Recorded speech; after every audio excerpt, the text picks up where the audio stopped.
My name is Melanie Harper, 34 years old, currently living and working in Portland.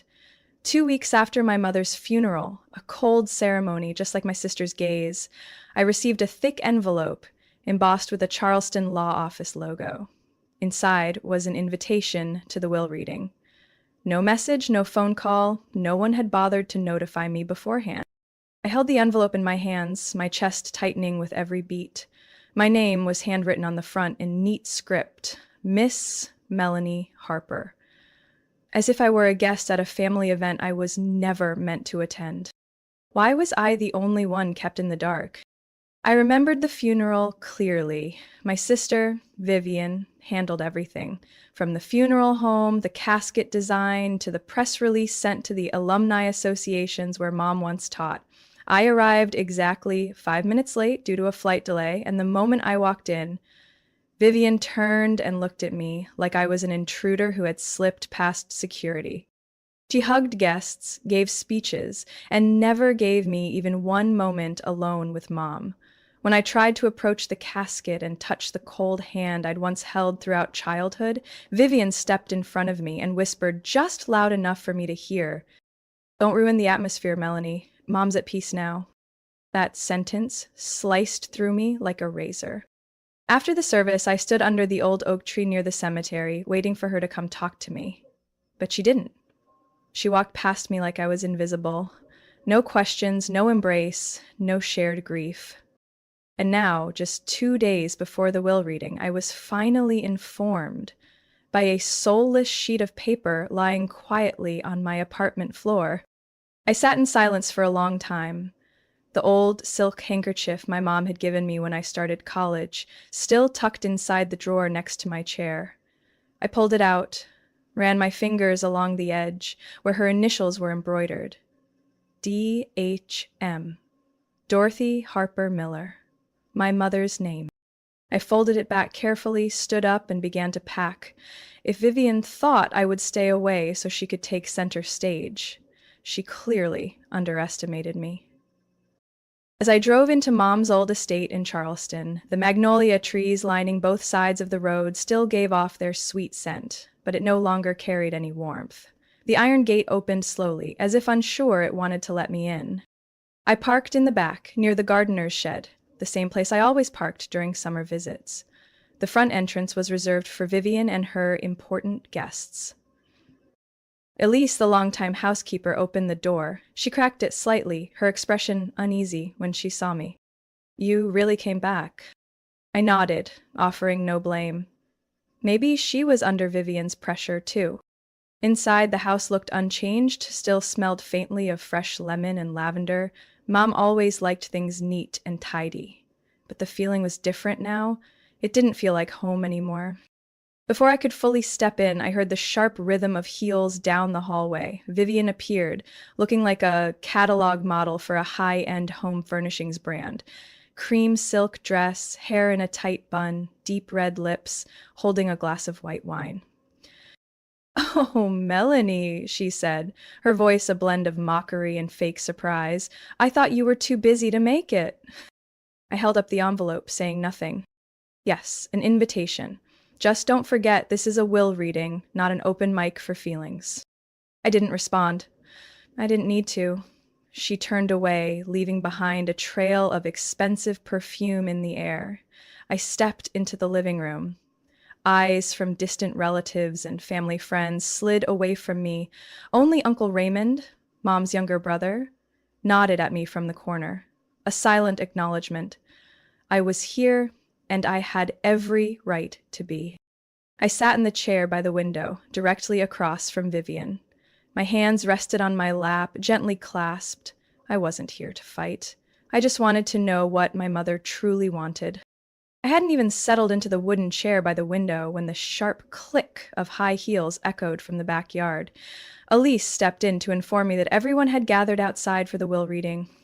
Of course. Vivian's signature style.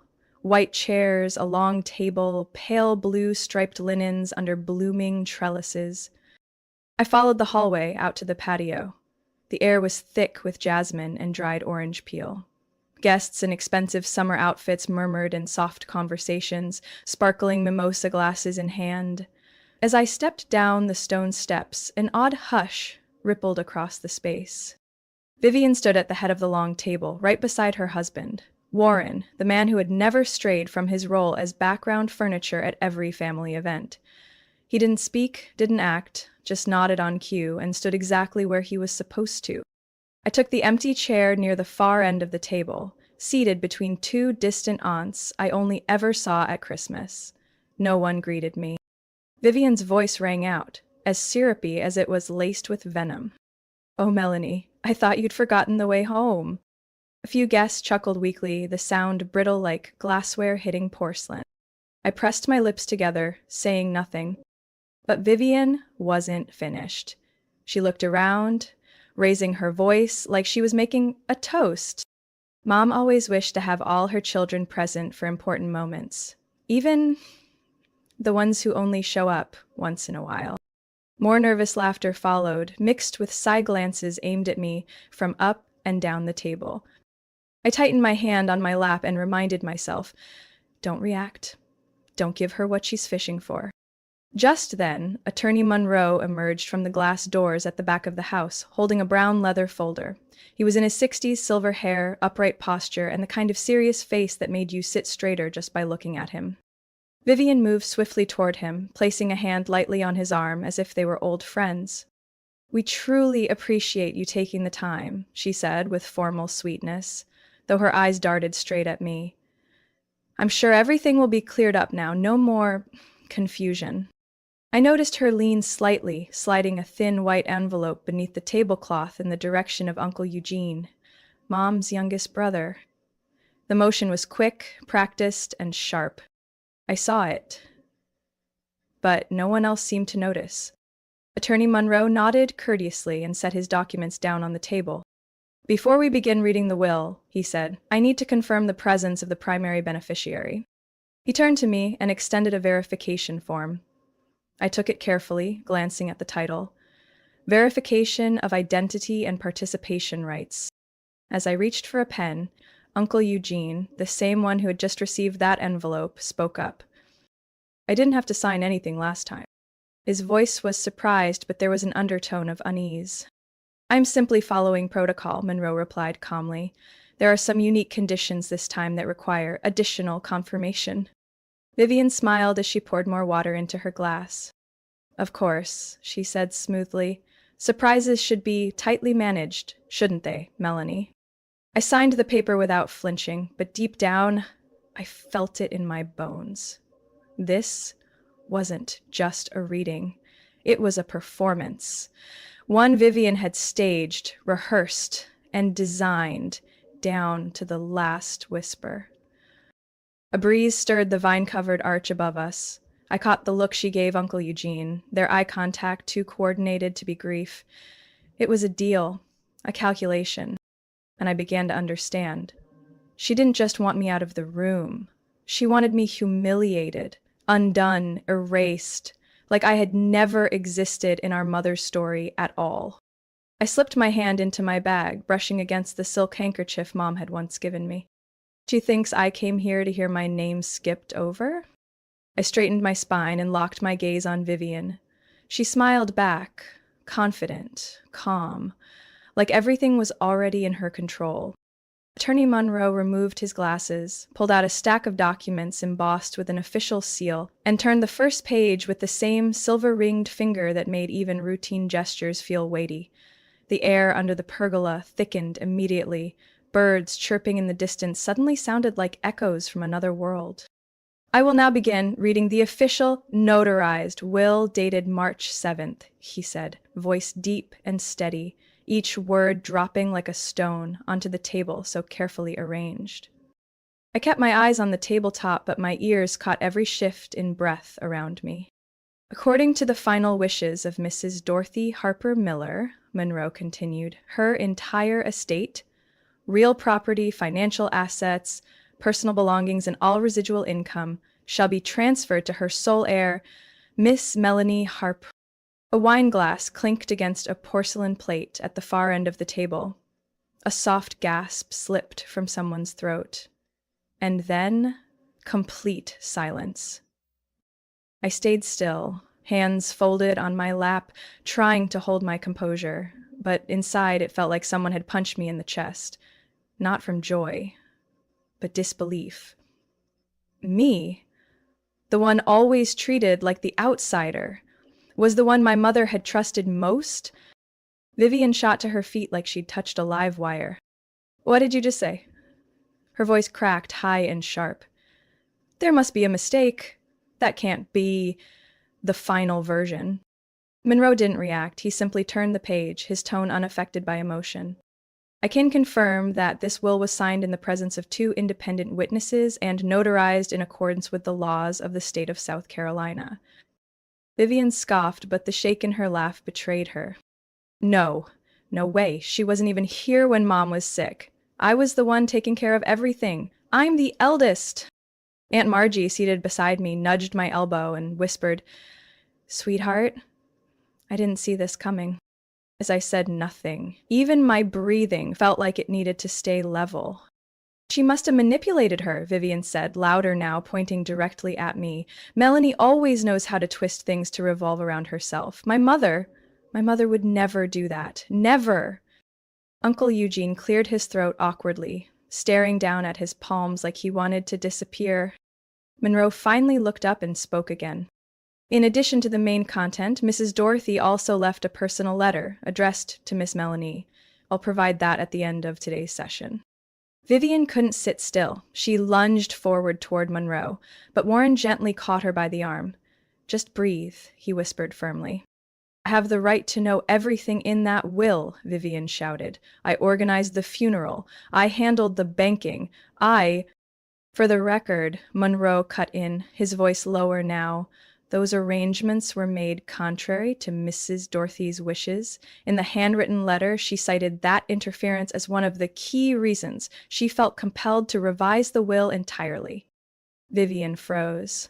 Her cheeks flushed deep red, her lips trembled, but no words came out. For the first time that morning, I raised my head and looked her straight in the eyes. She no longer looked like the woman who ran the room, no longer the sister who always got the spotlight. She looked like someone flailing in a house she believed was hers. Every pair of eyes in the garden turned toward her. "This is a setup, a complete scam. I won't let this go," Vivian choked out. "I'm going to sue." "You're entirely within your rights to do so," Monroe replied calmly. "But I assure you, all documentation has been thoroughly verified." I looked around. The same relatives who only remembered my name when it was time to send Christmas cards now said nothing. No one laughed, no one defended her. Even Warren didn't meet her gaze. I said nothing. I didn't need to, because at that moment I understood that words had lost their power when the truth stood tall in the form of signatures, seals, and a mother's final trust. And the only thing Vivian had left was panic. Mr. Monroe paused after announcing that I was the sole heir. He looked over his horn-rimmed glasses, letting his gaze sweep across the table, as if making sure everyone was still paying attention. The patio remained still, except for the soft clink of silverware against porcelain, like someone had just dropped their composure. "However," he said, voice lowering, "there is an important additional clause that Mrs. Dorothy personally instructed me to include in the official will." I held my breath. Vivian snapped her head up, a strange flicker of hope flashing in her eyes. "The inheritance," Monroe continued, "will only be fully transferred if Ms. Melanie Harper resides in the main house for a minimum of 1 year from the effective date of this will. During that time, the property may not be sold, rented, renovated, or transferred in any form." I clenched my hands in my lap. That condition. Mom had never mentioned it, but thinking back to our last phone calls, the scattered questions like, "Do you get cold in the west bedroom?" I realized she had been planning this all along. Monroe paused, then turned his gaze directly to Vivian. "Additionally," he said. Mrs. Dorothy explicitly stated that Miss Vivian Harper shall not make any financial, structural, or administrative changes related to the house, garden, or any property within the estate grounds for 1 year from the date this will is made public. The words hit like a stone dropped into what had seemed like a calm lake. The silence that followed was no longer awkward, it was tense, as if something had just cracked beneath the surface. What? Vivian jumped up again. No interference allowed? I'm the one who's been living here. I've managed the house for 2 years while she stayed away, completely uninterested. Not accurate, Monroe replied, resting a hand on the folder. According to notes left by Mrs. Dorothy, you moved back into the house without invitation and, during that time, carried out several controversial actions, including hiring an architect and proposing to turn the pool area into a private event venue without her consent. Vivian's face drained of color. Warren, her husband, looked down, avoiding eye contact with anyone. She was sick. In and out of clarity, no one can truly believe she knew what she was doing. A soft cough came from the far end of the table. Dr. Eleanor, the physician who had treated my mother at home during her final months, spoke calmly. I'm sorry, but according to the medical records I submitted, Dorothy was fully lucid throughout the will revision process. I was also one of the 2 witnesses present during her signing. Vivian looked as if the breath had been knocked from her chest. She looked around desperately, searching for a nod, a supportive glance. There was none. I will appeal. I'll overturn all of this. It's offensive. She spat the words through clenched teeth, then dropped back into her seat, eyes burning red. I raised my head toward Mr. Monroe. This condition, it takes effect immediately? I asked, voice steady despite the quickening in my chest. Yes, he said. You'll receive the official copy of the will and related management documents within 48 hours. If you agree to the terms outlined, the inheritance will be finalized after 1 year from today. I nodded, though countless questions still lingered inside me. 1 year in the place that used to be home. Now equal parts memory and scar. 1 year under the same roof as echoes that weren't always kind, and worst of all, 1 year with a sister willing to do anything to flip the board back in her favor.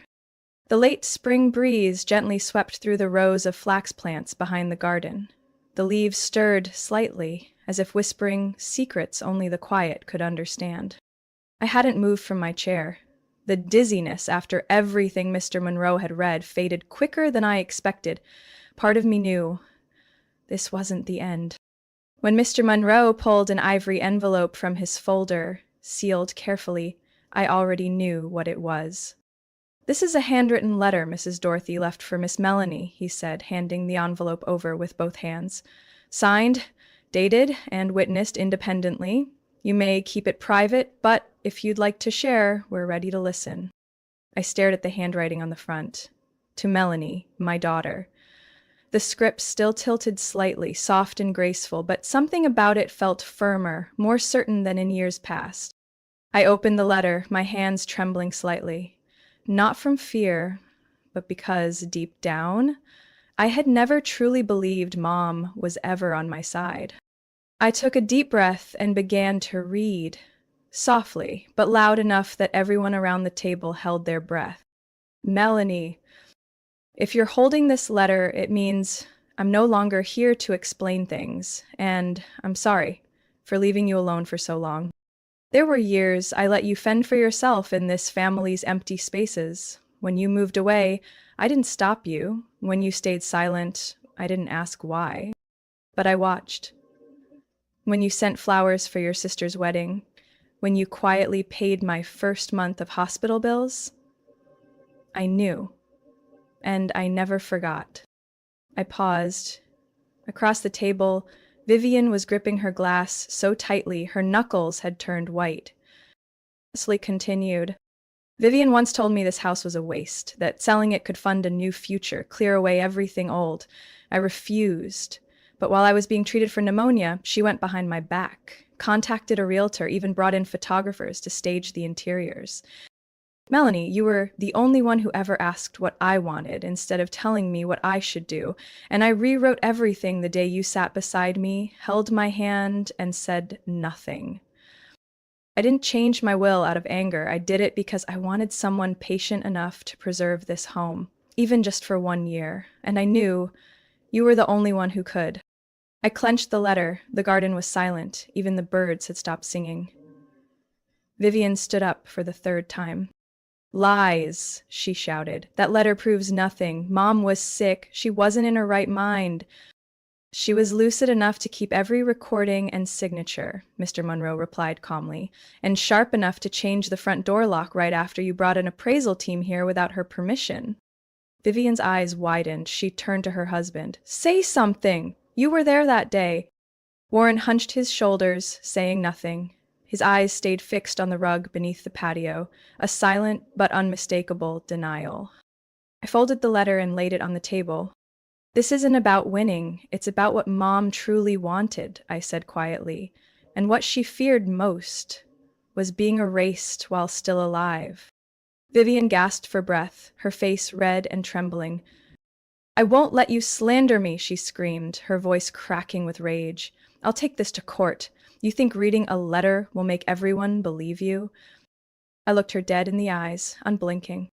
I don't need everyone to believe me, I said. I have enough proof of what Mom wanted, and I'll defend it until no one dares twist the truth again. A strong gust of wind swept through, carrying a few orange blossom petals across the tiles. In the dappled shadow and light, I felt something I hadn't believed I'd feel again in years. Trust. Less than a week after the will reading, I found a thick, dark brown envelope quietly sitting in my mailbox. My name was printed clearly at the top, Melanie Harper. At the bottom, a cold line of text. Summons, Charleston County Superior Court. I held the envelope in my hand, a familiar sting hitting me like a slap from behind. I didn't even need to open it. I already knew. Vivian had followed through on her threat. But this time, she didn't scream. She didn't shout in the garden anymore. She chose the method people like Vivian use when they lose control, a countersuit.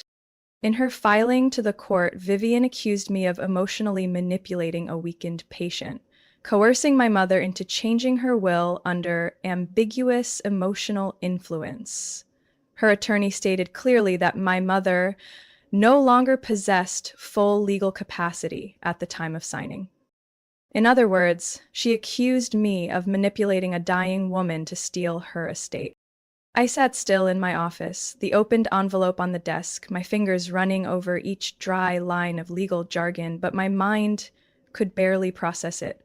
All the memories, those nights I placed cold towels on Mom's fevered forehead, the times I stayed awake beside her hospital bed, those bowls of lukewarm porridge she barely managed to sip, were now being rewritten into a whole different story, a calculated scheme. But I had prepared for this possibility, not because I'd predicted Vivian would sue, but because Mom had left behind every trace, as if she knew this would happen.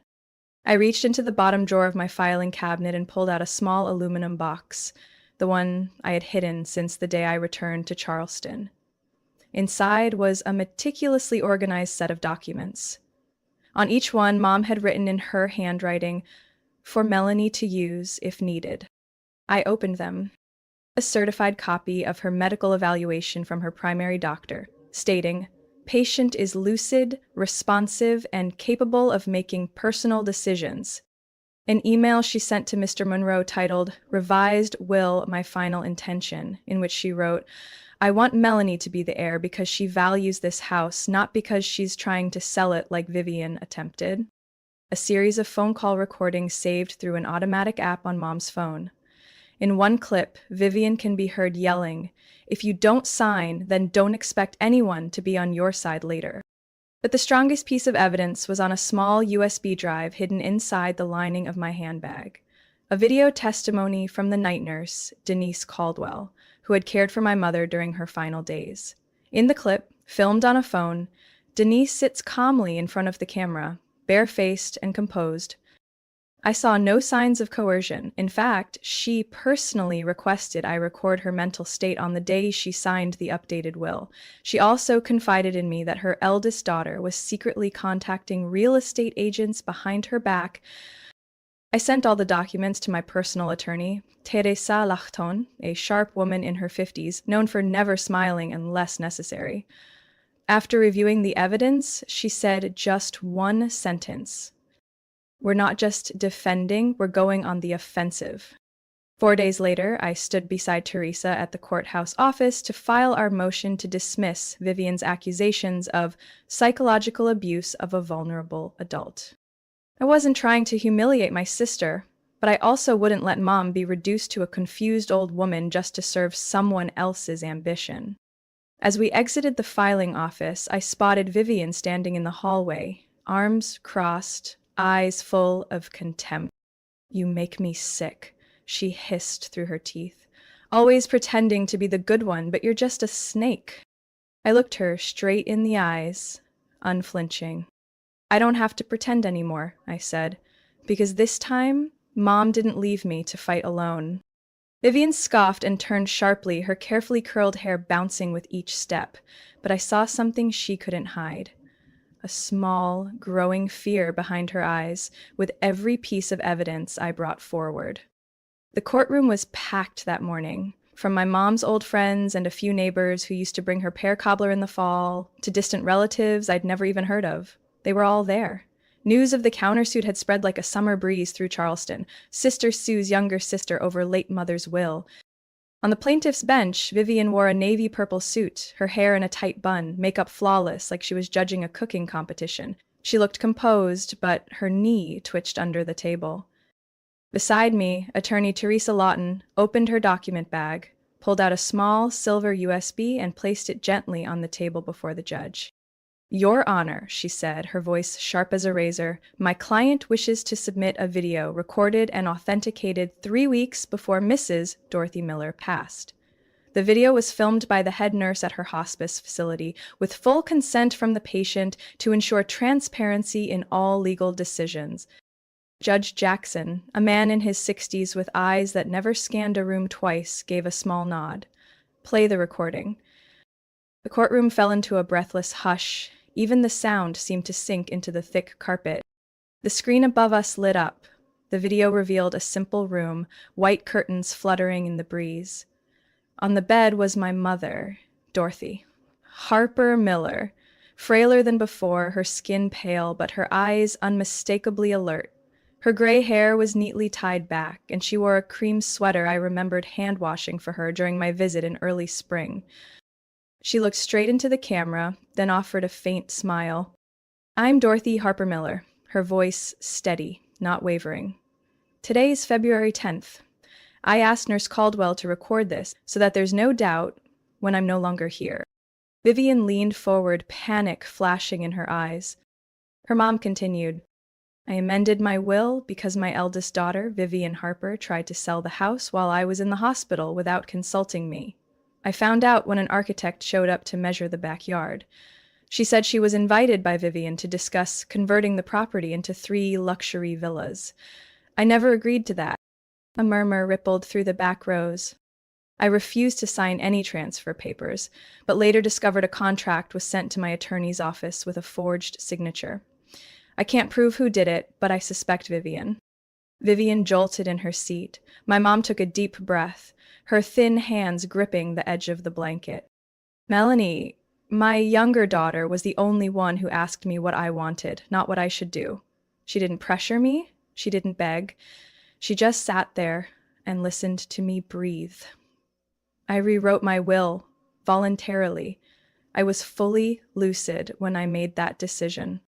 And if anyone doubts it, please ask my head nurse, my attending physician, and my legal advisor. I signed it in their presence. No one forced me. I did it to protect this home from those who see it as an investment, and to let Melanie know I always saw her, even when I didn't say it out loud." The screen faded to black. No one moved. A few elderly folks in the back wiped their eyes silently. Judge Jackson adjusted his glasses and turned to the plaintiff. "Miss Harper, do you have a response?"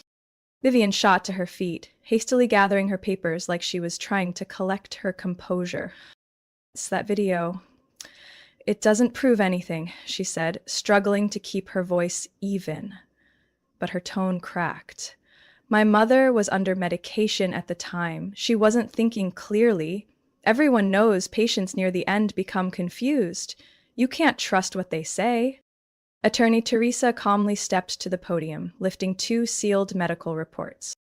"The first," she said, holding it up, "is from Dr. James Klein, her attending physician, confirming full cognitive function on the day the video was recorded. The second is a statement from Nurse Caldwell. Patient initiated the recording and showed no signs of confusion or delusion." Vivian had no reply. Her hands began to shake. She looked around the room, searching for support, but no one met her eyes, not even Warren, her husband, who quietly turned away. And then, for the first time since the trial began, Vivian collapsed into her seat. Her shoulders slumped, as if the air had been sucked out of her. No more anger, no more shouting, just silence. The kind no one wanted to disturb. I remained still, not saying a word, because I didn't have to. This time, my mother had spoken for me, in court, before those who once doubted me, believing I was just a greedy heir. And with her final words, she shattered every last illusion. Judge Jackson's gavel struck the bench with a sharp crack, slicing through the thick tension hanging in the courtroom. Having reviewed all submitted documents, accompanying evidence, the video recorded at the request of Mrs. Dorothy Harper Miller, and the relevant legal confirmations, he said, his voice steady, not cold, the court declares the will signed on February 10th to be valid and legally binding. I heard every word clearly, even though my ears rang for a moment. I didn't move, not from shock, but from something else, relief. The judge turned toward Vivian, still slumped in her seat like all the air had been drained from her. "Any further appeals must follow the appropriate review procedure. But be advised, unless new, compelling evidence is introduced, any effort to overturn this ruling will be dismissed outright." Vivian didn't respond. Attorney Teresa gave my shoulder a light tap, signaling it was time to rise. I nodded, picked up my bag, and walked slowly out of the row. I didn't glance around. I wasn't looking for anyone's eyes. But I still saw them. Warren, Vivian's husband, stood leaning against the far wall, his expression hollow as he looked at her. Uncle Eugene bowed his head, avoiding mine. A distant cousin gave me a small nod as I passed. Not approval, not disapproval, just acknowledgement. As I neared the plaintiff's table, Vivian suddenly looked up. Her eyes were bloodshot, mascara faintly smeared, but not a single real tear fell.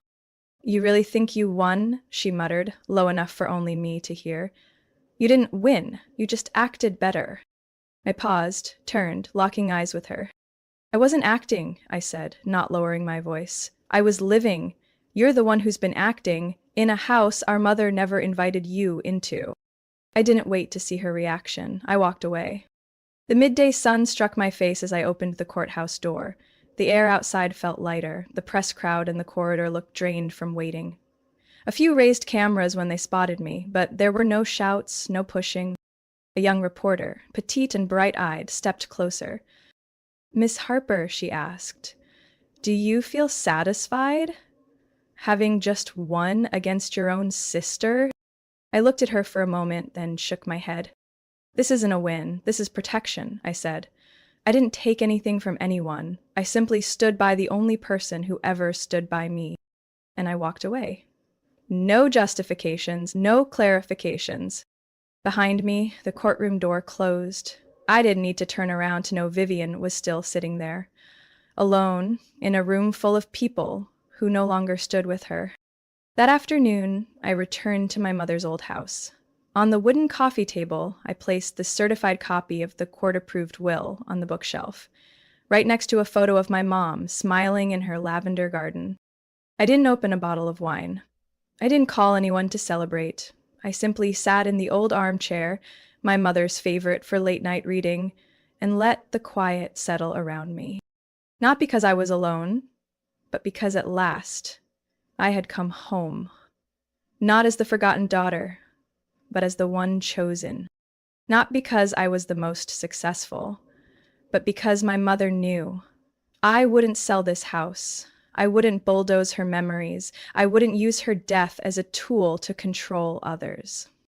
I didn't need anyone to validate that with applause. The proof was in the silence that filled the room, the moment truth finally spoke.